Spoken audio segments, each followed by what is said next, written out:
Now back to Just Energy Radio with Dr. Rita Louise.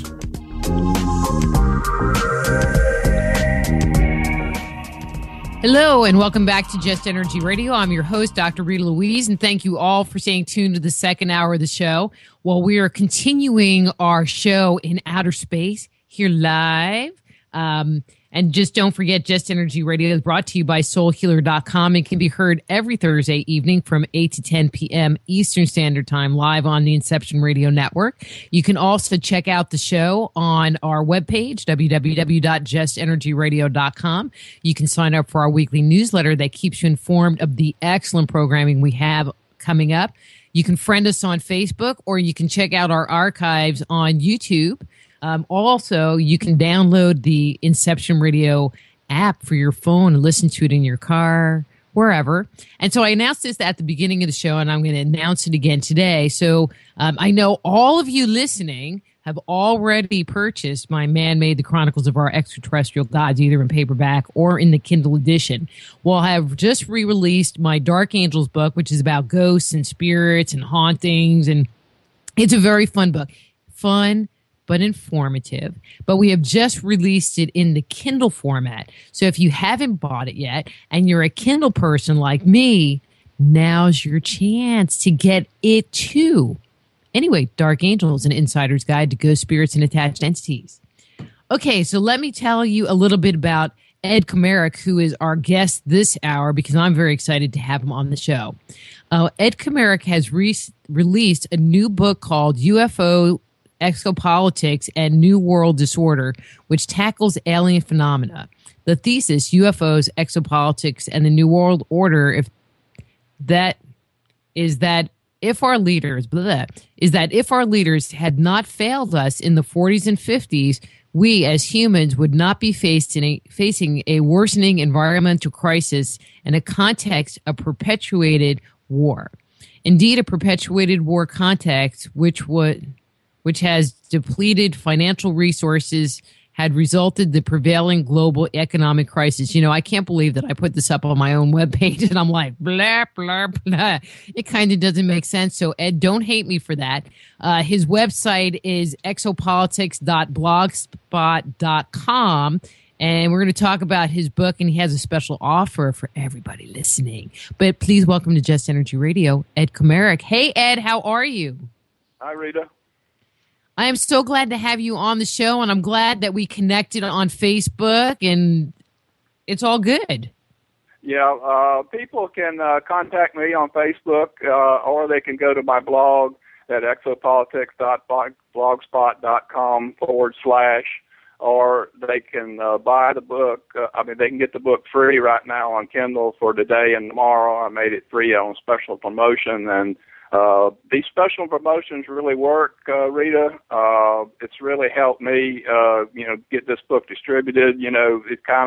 People kind of think that, maybe, you're really cutting into, any royalties or whatever, but actually the free promotions that Kindle offers 5 days out of every 3 months really helps, because when a lot of people, take these free promotions and your book is good, they tell other people, and you end up with selling quite a few Kindles along with the print versions. Cool. Yeah, it's interesting. I didn't think that the Kindle would really do all that much, but we actually have more Kindle sales than we have paperback sales. Yeah, that's been the way with me. I went on coast to coast fairly early, and I made it free, and there was like about 1,500 free Kindle downloads.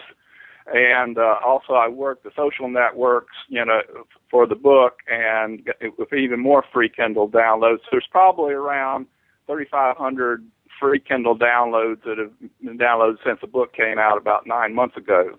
And so I've been running about 3 Kindles to every single print book. But what's happening now is the Kindles have kind of starting to slack off some, but people are going and buying the print book for themselves and for their friends because it's much better formatted than the Kindle. What I did is all my formatting for print, and then I just had Kindle transferred into their Kindle format, and then the formatting is not as good. Mm-hmm. So it's worked out very well for me, and when you got publishing your own book like this, you don't have a lot of marketing muscle behind you, so you just have to get out and get the word out, and then you do what you got to do. Yeah, you got to do what you got to do, and then some people don't like that promotion, but there's a whole lot of books out there, and if you don't get it out and promote it a little bit and get it started, and if the book is good, like mine is now, it carries on by itself. And so I haven't been doing very much promotions in the last 2 or 3 months. I'm trying to focus elsewhere right now. And let's get talking. We're going to come back to the book, as far as the promotion, because I want people to kind of hear a little bit what the book was about. Because, as I've told you, I've read about half, and read about half, and decided to stop because there was just so full of information that I'm like, man, this is more than an hour's worth of interview in what I've read so far. And so I would rather stop and have you come on to discuss I think I got up to chapter 3 because it was just so much material, or 4. I don't know.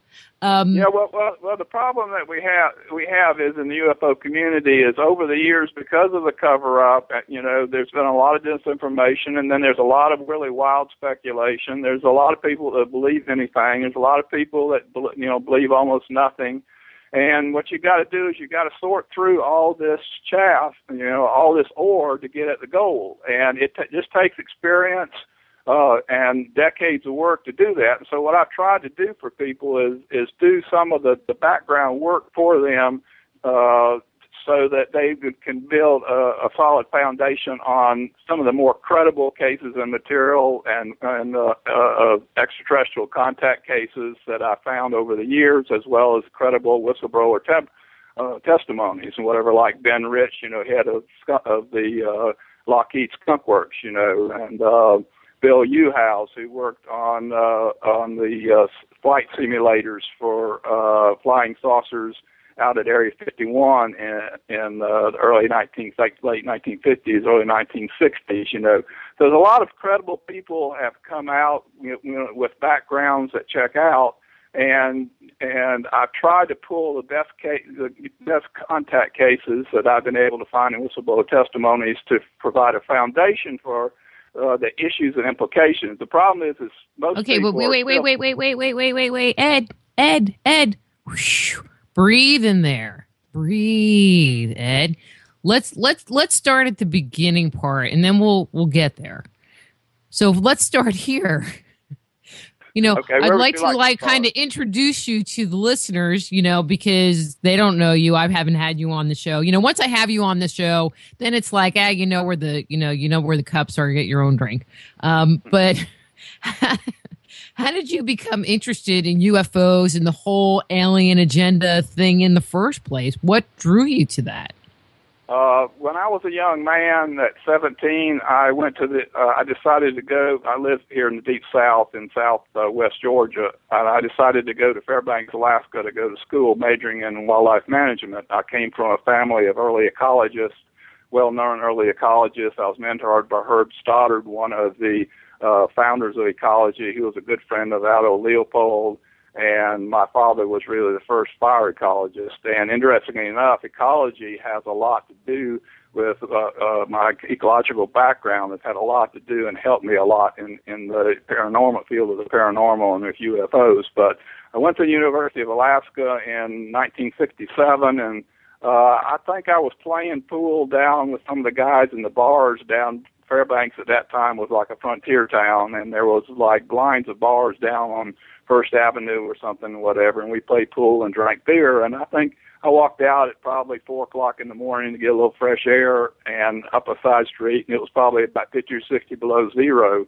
And I came across this little anomaly. It was a New Age bookstore down this side street, and I opened up the door, and it was warm inside. There was a sound of chimes, the smell of incense, and there were all these books on UFOs, paranormal, tarot cards, and I just felt right at home. And I started reading the literature, and over the years I narrowed down and focused more on the UFO and extraterrestrial contact phenomenon.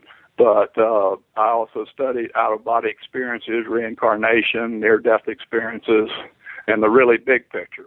And that sort of threw me into an existential crisis. And over several years, I had a pretty tough time of it. I dropped out of college in my third year, trying to decide, what was my life going to be? What was I? What was life? And what was all this that I, studying and reading? It threw me into conflict with people's normal consciousness of, working from 5 to 9 and, just basically surviving day to day. And then I came out of that. I realized that I had to clean up my act. I had to do good mental and emotional hygiene. I practiced yoga, got in transcendental meditation, and it's been up ever since. And over the years, starting in the 1970s, it wasn't enough just to read the literature on UFOs and extraterrestrial contact. I started building my own local intelligence network here in my local area in around Cairo, Georgia, within about a 50-mile radius. Started off with a letter to an editor, and then I got some cases and got the paper to publish some cases, and pretty soon everybody knew in this area knew that I was interested, and I was getting a couple of calls a week of people that were having sightings. And then some of these sightings were clumping up, and I ended up in an area where I saw the saucer myself around midnight. And there were a couple of contact people associated with these sightings. And that night, when I drove home on my property, 2 of the crafts had followed me home, and I saw them go across the corner of my property. And so I really started at that point in the 1980s getting into people that are actually claiming extraterrestrial contact.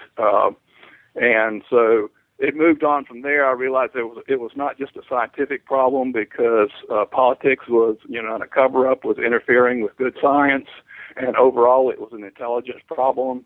And so what I try to create for the public is the best intelligence product that I can of the overall picture of what we've got going here, and of the really big picture in which we exist on this planet, and that there are a lot of other extraterrestrial races. And not only that, they're interacting with each other and us, and that's where you get into the recently emerging field of exopolitics that studies these interactions. It's really kind of the ecology of extraterrestrial contact, so to speak. So what does exopolitics mean? I mean, I've heard that word, but what's kind of a definition, or what does it encompass? Okay, it's very similar to what happened with ecology. My father was an early collector, and before ecology, you had collectors and taxonomists, and my father collected for the Field Museum in Chicago. And so what we have in the UFO field is we have a lot of collection and analysis going on. But the next step is, once you've identified all the critters and the plants, the next step is understanding how these plants and these critters interact with each other. And that's ecology. And so the same thing happened in the UFO field. Once we realized we were dealing with different types of extraterrestrials, some of them were human, some were humanoid, some were completely different, seemed to have reptilian backgrounds, insectoid backgrounds. So the first chapter on my book, I get into that, the idea that that the universe is very vast, life is evolving on these planets, but life is evolving in a similar manner on planets that are similar to Earth. And you go from single cells to multicells to sponges to jellyfish to fishes to amphibians to insects to mammals, to reptiles, mammals, and whatever. And the factor that seems to determine just what kind of a species evolves on a planet, what evolutionary background, is environmental factors, like, for instance, a asteroid that impacted and wiped out the dinosaurs allowed the mammals to develop, and so an intelligent mammal developed on this planet. But if the asteroid hadn't have hit, you may very well have an intelligent reptile would have evolved on this planet, And well, aren't there some people that say that there are intelligent reptiles? Or do you think that that's just somebody pulling some stuff out of their butt? I found a couple of good cases. One, the Cherry Hingle's case I've got in the book, and also one of a Missouri caver that ran into a reptilian type of apparently extraterrestrial.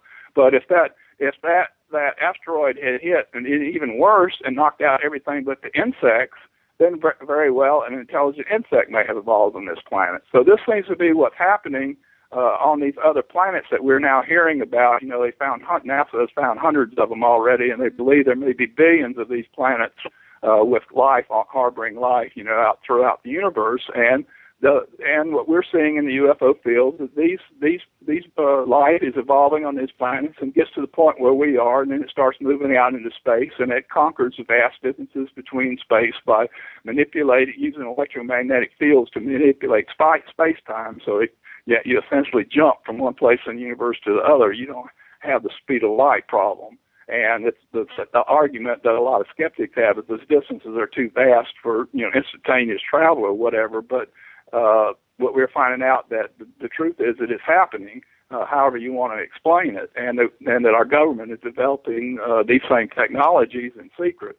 And people like Ben Rich had come forward, the head of the Lockheed Skunk Works, and said we now have the technology to take ET home.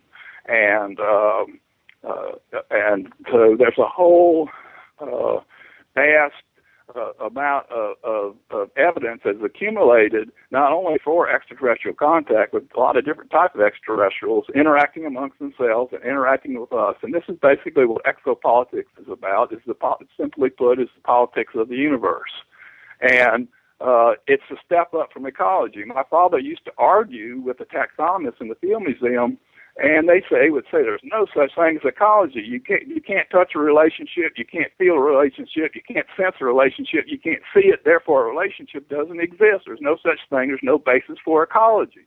And so we have the same problem in the UFO community, as some people can't make that jump. They can't get beyond just lights in the sky and going through sorting through the government documents, and they know that the government's lying, but they don't know just exactly what they're lying about, and they don't even know if UFOs are extraterrestrial or not, and so they can't make this next jump to exopolitics, and that's what I've tried to do with this book, is help people make that transition to exopolitics from just what is that light in the sky, or did a UFO crash at Roswell, to what are the issues and implications of contact? How are we being influenced? Is our future being destroyed by a global elite who have kept control over this information and used it to make trillions of dollars reverse engineering these technologies like Colonel Corso talks about in his book, The Day After Roswell, and also suppressing technologies that allow the fossil fuels industry and the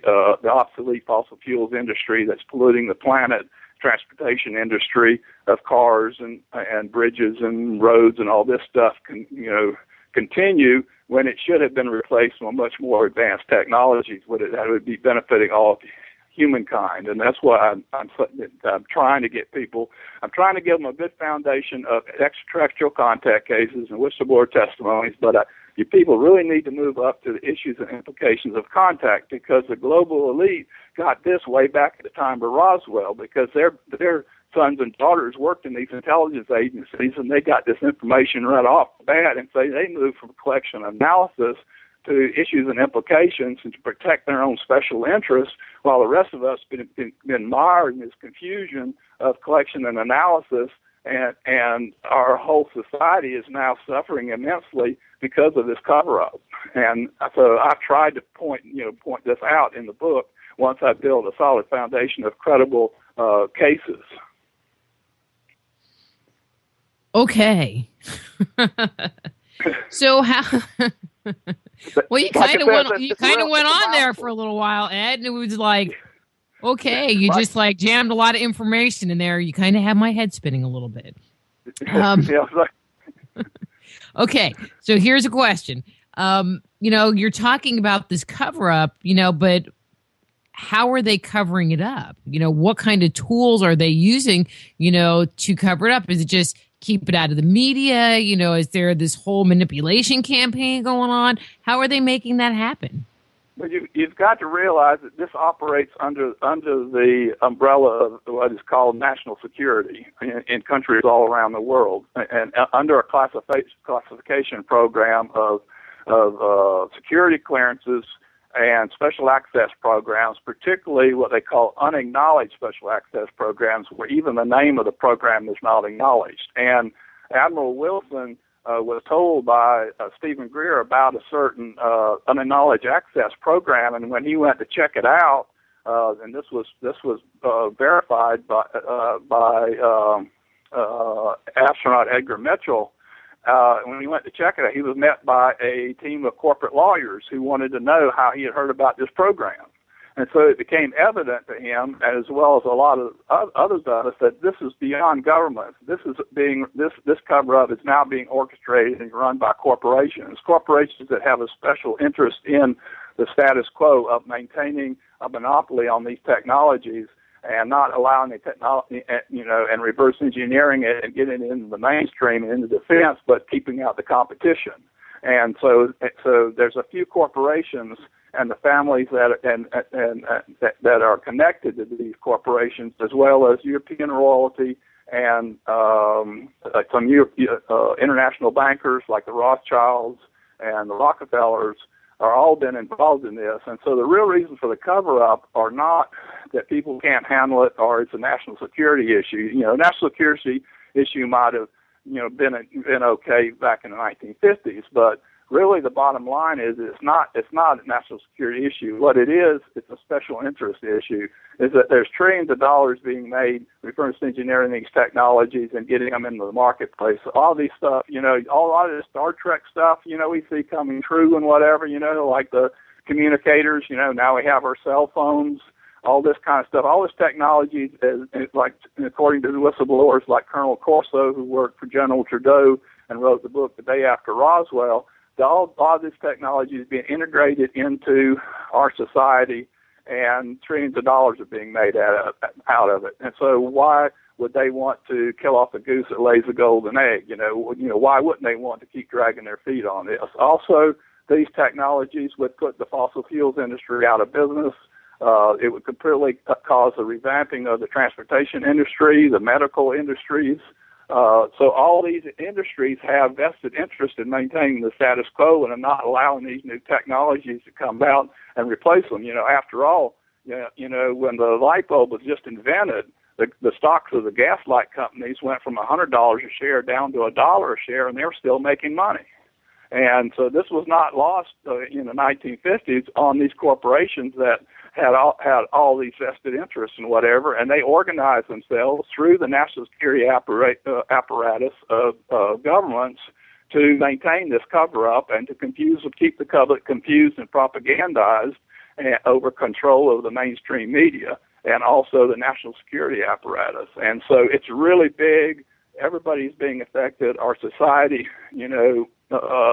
its future, a bright future, is being denied to the people. The reality of Star Trek should have been our reality today, instead of all these technologies being tied up in secret programs and whatever, and with a secret space fleet and everything that nobody else is allowed to know about. That in itself presents a threat to all governments on this planet. But other than that, how do they?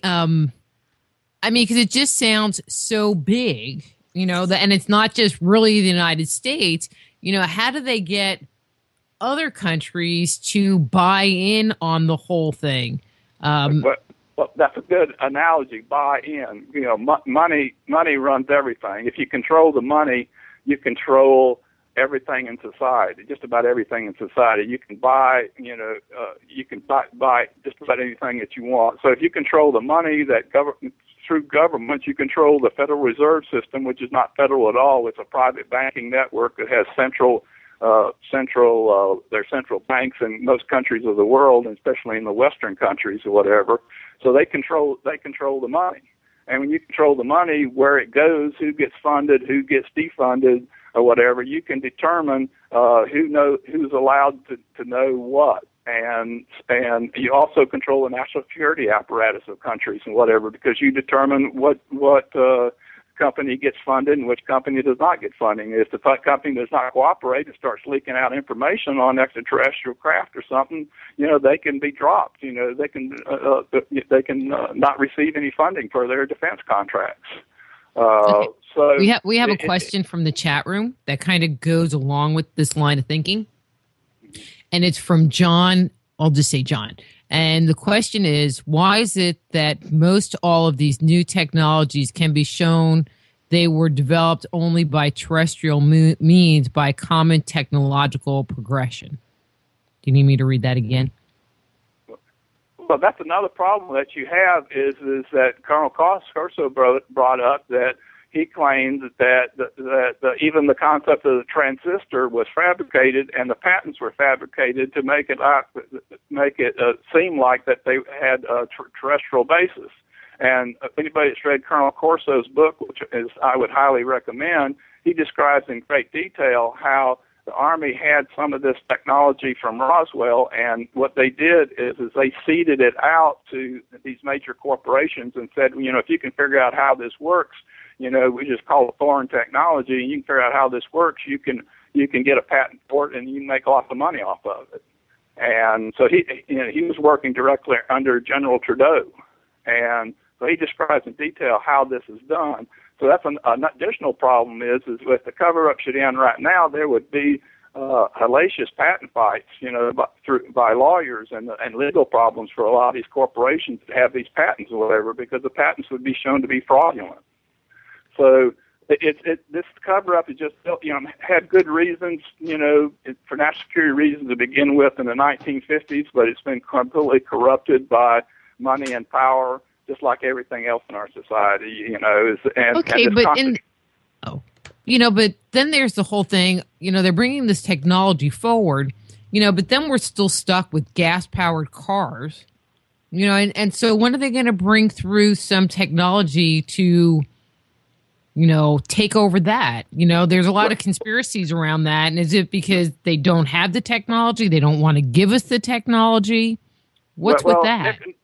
Well, you can go back to the time of Nikola Tesla. Nikola Tesla was in with, I think it was George Westinghouse, but he was also in to J.P. Morgan, who was financing his activities, and J.P. Morgan realized some of this technology couldn't be controlled. And he said, if I can't put a meter on it, I don't want to have anything to do with it. And he bankrupted Tesla.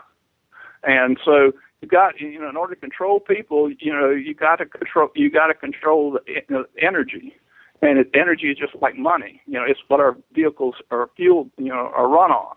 And if you control the energy, you can, you have a tremendous amount of control of people. Just like if you control the money, if you control the money, you can control the energy. You can control what people know, what people don't know.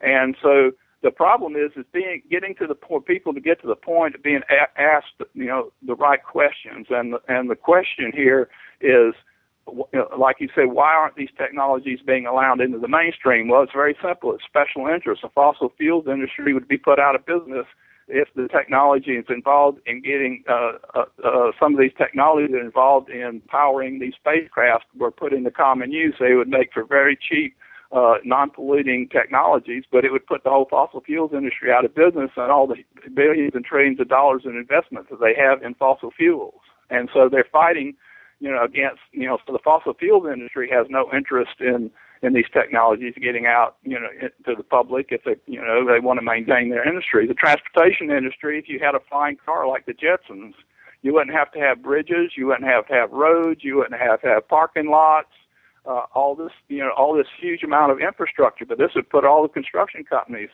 out of business that build the roads and the bridges and the concrete and all this stuff. In the medical industry, if you had technologies like Ben Rich claimed, or one of the people that's associated with, they have some cures from cancer. Some of these electromagnetic technologies can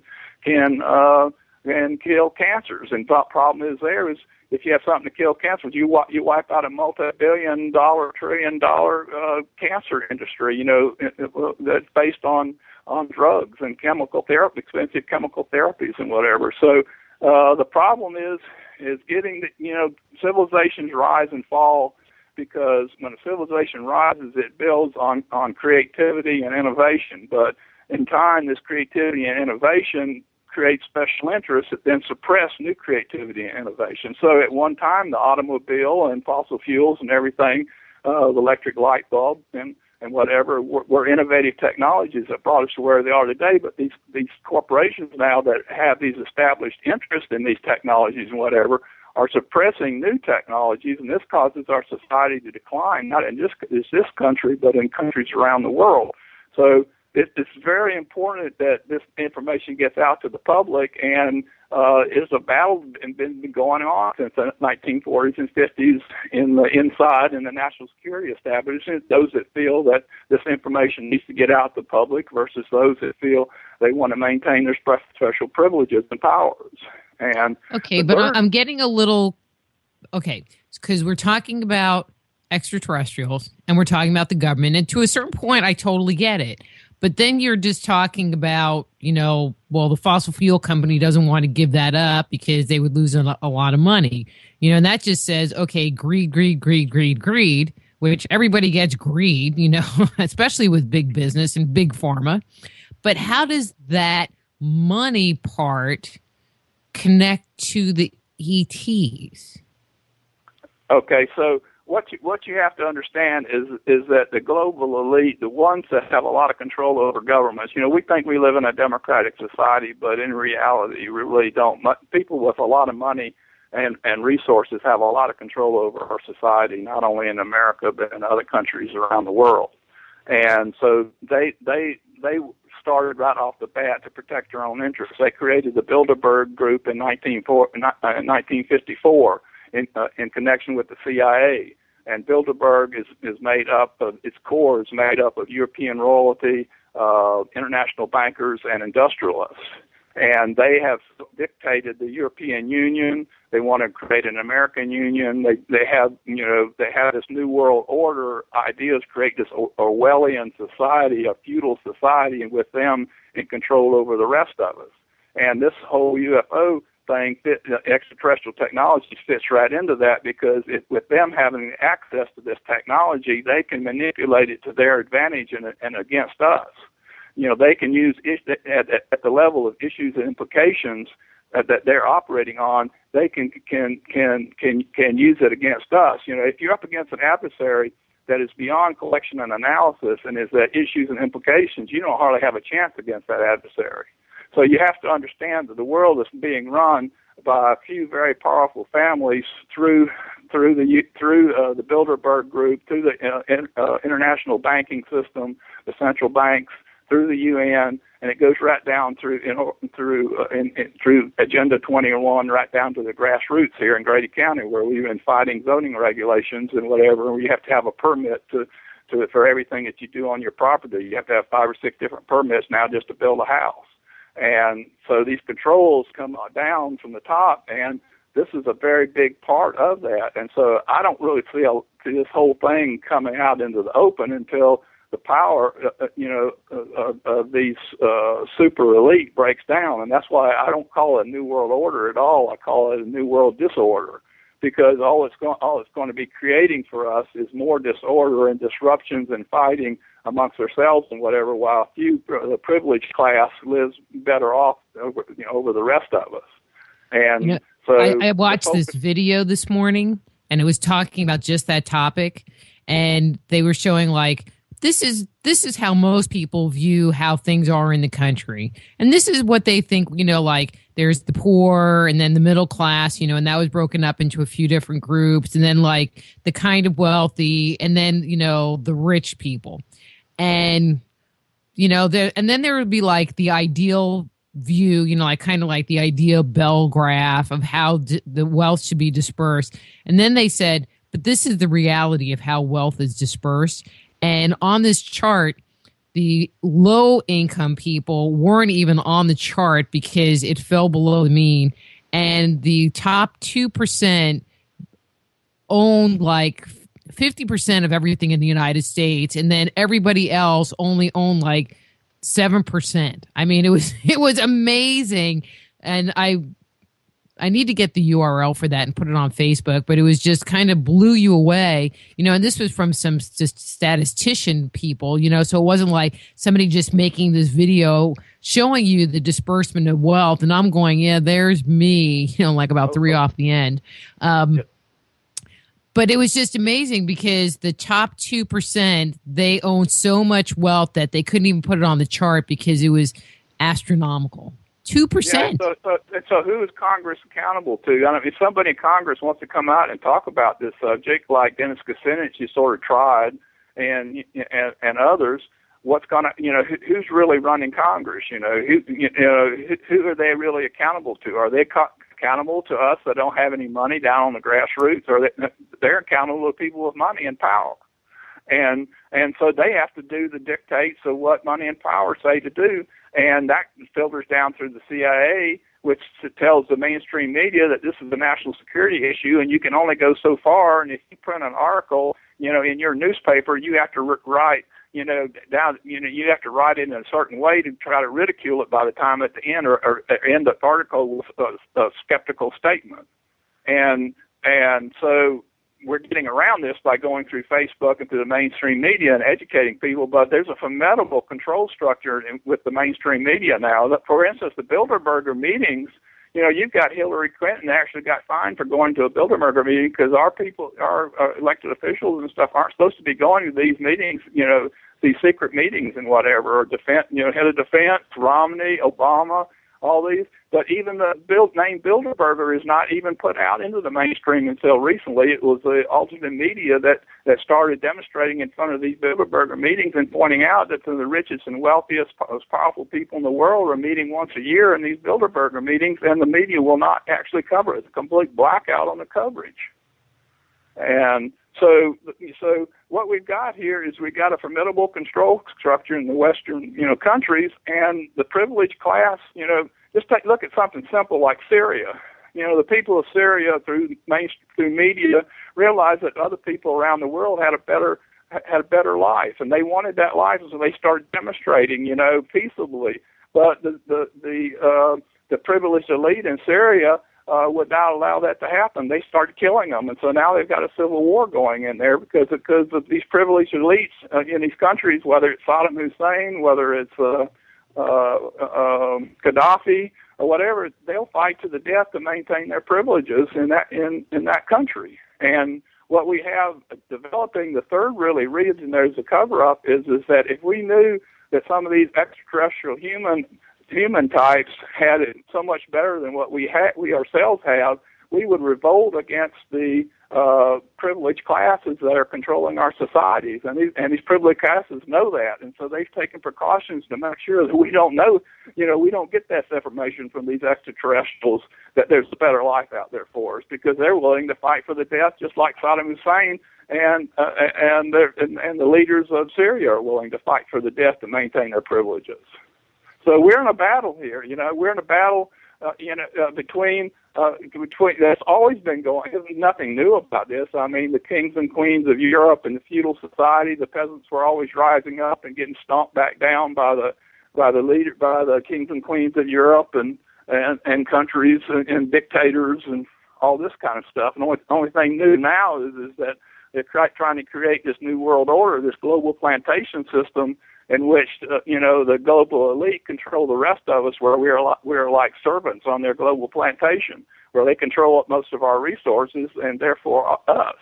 And so what benefit is that to any extraterrestrial presence if, do they control the global elitists? And if they do, why? Now, this is where it gets complicated. You haven't got into my book. I got 2 chapters. One chapter is on the... Well, here, I'll just say we have about 10 minutes. So do a little overview, because we can come back to this on a different day. But see, you're like talking about all this stuff, and I'm like, okay, we need to make a connection here. So just overview. Okay, so what we've got is a lot of different extraterrestrials. MUFON did a study in which they said 1/3 of the extraterrestrials being reported were human, almost like us, or very similar to us. Another third were like humanoid. Another third were catch-all reptilians, insectoids, and that sort of thing, and whatever. Okay, and so what the problem that we have here is I've broken it up. I've done the extraterrestrial human collective, where there's many extraterrestrial humans, apparently all the way from 6 inches to 14 feet tall. There's been so much genetic manipulation and whatever between all these different extraterrestrial humans and whatever, which we seem to be part of somehow. I call that the extraterrestrial human collective. Then you have what you call the Greys, which is a typical type that abducts people with maybe the insect type over them. And you have all these abduction cases where people are being treated like lab animals by these grays. And unfortunately, back in the 1950s, Eisenhower had and the generals had meetings, and instead of cooperating with the extraterrestrial, more advanced extraterrestrial humans who wouldn't give them what they wanted, but what they needed, they cut deals with the grays and allowed the grays to abduct large numbers of people on this planet and, genetically manipulate and modify us and whatever. And so they are the ones that are seemingly working with the global elite in order to create this Orwellian New World Order that's very autocratic. But you have the other types of extraterrestrials that are working that would like to see, freedom and liberty on this planet and whatever. So we're kind of in a battle zone. And these extraterrestrials don't necessarily get along. Got a whole chapter on extraterrestrial warfare that goes all the way back to the time of the Vedas and into the Bible and whatever. So these extraterrestrials don't get along. We're kind of like a small country surrounded by superpowers. And because of that, one superpower just can't go in and take us over because another superpower will counter it, just like in Afghanistan or in countries in South America and whatever. So what I've tried to do is pull all this together in the book with just basic knowledge, and people can get it free on Kindle for today and tomorrow, and so they can check it out, and then maybe we can get together for another interview. Okay. Let's see. Actually, there was a good question in the chat room that I want to ask because it was really a good question if I can find it. I think it was Melly. Okay, so this is what it's Melly, and it says, the guest says he wants the info to get out, but much of it is, what can the average person do?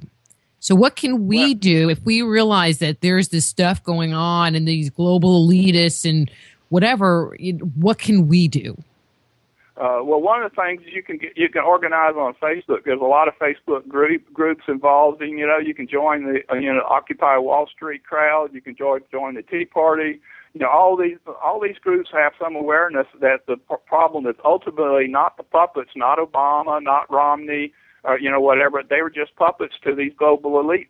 Global elite, it doesn't matter, who we have, whether it's a Democrat or a Republican. They all answer to the same group, ultimately to the same group. And so you have to become involved, in the UFO field. You can come, get behind people that are trying to disclose. They're going to be at the National Press Club. Steve Bassett is going to be disclosing, have a bunch of whistleblowers together in April. You can get behind and support that. Stephen Greer has got the Sirius Project and whatever. You can get behind and support that.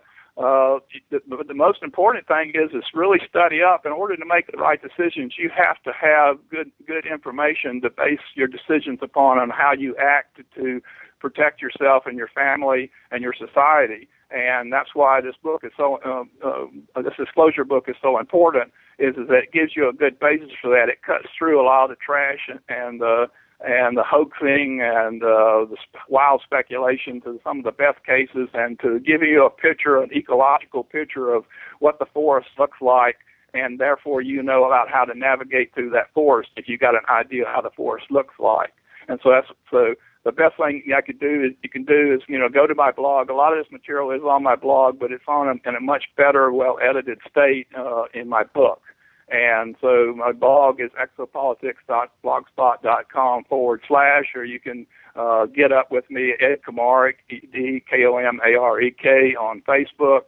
I accept all friend requests, or you can go to Amazon and order the book UFOs, Exopolitics, and the New World Disorder, free on Kindle for today and tomorrow, or in print if you so desire.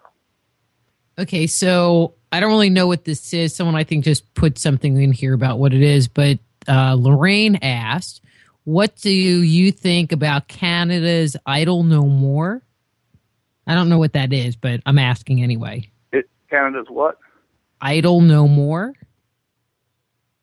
Let's see. So Lisa put, Idle No More is the Native Americans in Canada standing up to the ecology disastrous Harper regime, as bad as Bush Cheney, maybe worse. So I guess Well, some of that in Canada, at one of the Bilderberger meetings in the 1990s, they were actually, the Bilderbergers are actually caught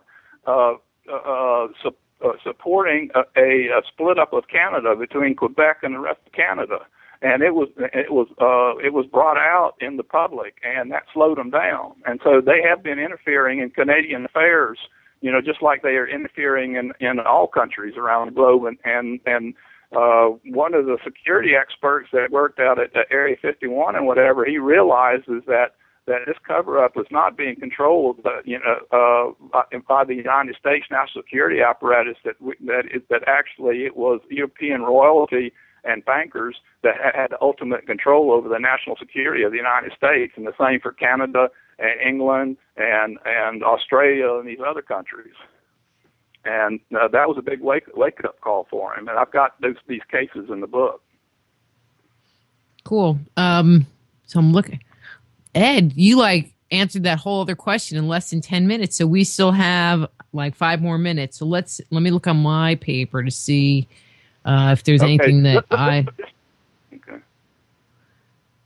We can talk a little bit about the secret space program. The secret space program really began back at the time of Tesla, Nikola Tesla, and then the Townsend Brown, and the Germans got onto it, maybe a crash in the late 1930s and 1936, and the saucer technology, when the war ended, went to the United States and Russia, and apparently the Germans had an operational craft in 1949, but they didn't have a power plant that could provide the powerful electromagnetic fields necessary to keep the craft aloft for very long, so it didn't do them any good in the war. But there's a very important document called the Electrogravitics document of Wright-Patterson Air Force Base of 1956, and this is a declassified document. It's real, and it talks about that they understood electrogravitics. They were developing these technologies, but the problem was getting enough power into power the capacitors to the craft. And so they discussed this in great detail, in technical detail, in this Wright-Patterson document of 1956 on electrogravitics. And in 1958, Bill Uhouse, who worked at Area 51 or whatever, said they were working on flight simulators for flying these discs. And in 1959, Boyd Bushman, senior scientist for Lockheed Martin, said they had an operational craft in 1959 powered by a compact nuclear power plant. In 1980, the Cash Lundgren case, this is how all these little bits and pieces all add up. The Cash Lundgren case, these two ladies and this child were irradiated by this craft that was above the highway and was surrounded by helicopters and whatever. It even went to Congress, whatever, but the Congress could not do anything about it. They were irradiated, and I believe that was a core meltdown of the craft. And so you just keep moving this forward, and you get to the space program that Ben Rich talks about and other whistleblowers, in which we have these carrier craft out in space, like a big space carriers, several big, huge space carriers longer than 2 or 3 football fields, and they're surrounded by protected by protectors, or these triangular craft and whatever. And this and apparently have a small base on Mars and also bases on the Moon. And so there's a very strong timeline of all these little bits and pieces that show that we have that parallel to the rocket programs and conventional space programs. That's why we don't need the space shuttle or anything anymore, because it's all gone black. We have we have this parallel program that's made the rocket program completely obsolete, and NASA is nothing much more than a propaganda operation today. And so that's I have a couple of chapters on that, providing the witness testimony behind this idea. Hey, so I have to tell you something. So I was reading this book about myths. Actually, it was Myths and Legends of the Hudson Valley. And the first story that they told in there was the story of Rip Van Winkle, which I'm sure everybody has heard the story of Rip Van Winkle. He goes up into the mountains. Actually, he hates his wife, and so he goes to the mountains to get away from her, just during the day, and then goes home. And so he goes up there, and do you know what he encounters up there? This is in the story, and the book that I'm reading it from was written in the late 1800s. But do you know what it says that he met up in the mountains? Go ahead. I don't think I've heard that case. Rip Van Winkle. You never heard the story? Okay. Mm-hmm. Huh? Yeah. Well, I noticed, and I put on my Facebook page that you went back to Gulliver's Travels and to a woodcut that was from the 1700s Gulliver's Travels, and that's when Stephen Greer found this small alien, and I knew some other small alien. All right, wait. Let me tell you my story. Okay, so, I mean, this is a legend. I mean, it's a very famous legend, that he goes and he sleeps for 20 years and then comes back. Okay, so that doesn't really sound that amazing. But I'm reading the story because it's the very first one in this book. And I'm going, and he goes to the mountain, and he meets this guy with a hideous green face and eyes that glow and don't blink. And then he disappears for 20 years and comes back. Huh. I don't know. Yeah, kind of sounds abduction-like to me. How do you explain what happened to you? You come up with a story. It's just like Gulliver and Gulliver's Travels. How does he explain that? What happened to him? He decided to probably put it down in the book, and he probably had some contact with these little extraterrestrials, like Stephen Greer, who claims to have one, a 6-inch alien body, and showing X-rays on the internet of it and everything. They're doing the genome studies on it now. So I ran into that up here. There was the humans that some of my contact people were dealing with up north of Cairo were short human types, about 4 feet tall and whatever. And I had some interesting experiences that went with that. It was like one day my television turned on in the middle of the night, and I went and see what it was, and I saw this movie I'd never seen before. This old movie called Luck of the Irish. And the side of the mountain opened up, and these little people rode out on horseback, and these little horses out from the outside out of the mountain. So tell me how the chances of television cutting on by itself in the middle of the night to the little people running out of the house, running out of the side of the mountain, through an opening in the mountain. So you learn, when you get yourself involved in all this, you learn that that this stuff is real. And you have to, you have a certain amount of contact that proves it to yourself, and so then you have to ask yourself, what is this all about? What's happening to us? What's happening to our society? What can we do to make our society, get our society evolution back on track? That's been thrown off track for the last 70 years because of this. I don't know, but I do know that we have 1 minute before the music's going to come up. So, Ed, why don't you give out your webpage again, the name of the book, where people can get it, all that good stuff. Okay, people can just search my name, too, and, Ed Komarek, Komarek. Search me and get me and friend me on Facebook, or go to my blog, Exopolitics, a comprehensive briefing, exopolitics.blogspot.com / or go to Amazon and pick up the book free right now on Kindle. Well, okay. And if people get this, this free book, then they can come back and we can, talk in more depth in the next show. Yeah, because I wanted to get more into the different, aliens and some talk about the intergalactic war, which we totally didn't get a chance to talk about at all. That's right. There's just so much stuff here, and you just can't do it in an hour, No. Anyway, so Ed, I am going to let you go, and I will talk to you on Facebook. And you have a great night, and thanks for coming on the show. And everybody do get his book because it really is really interesting, and I've only read half. And I don't think I got to the juicy part yet. Yeah, okay. Thank you. Thank you. All right, bye, Ed. Bye-bye. Bye-bye. And so next week, we're going to be we're shifting gears again, and we're going to be talking to Jeffrey Smith about GMOs. Ooh, an important show. And then because it's Easter, I have to do like a kind of almost religious show, and we're going to be talking to Gary Greenberg about the mystery of Moses. It's a nice Jewish Catholic holiday, but it'll be like Moses, Moses, Moses. Anyway, that's next week. So until then, I'm Dr. Rita Louise. This is Just Energy Radio. Be blessed.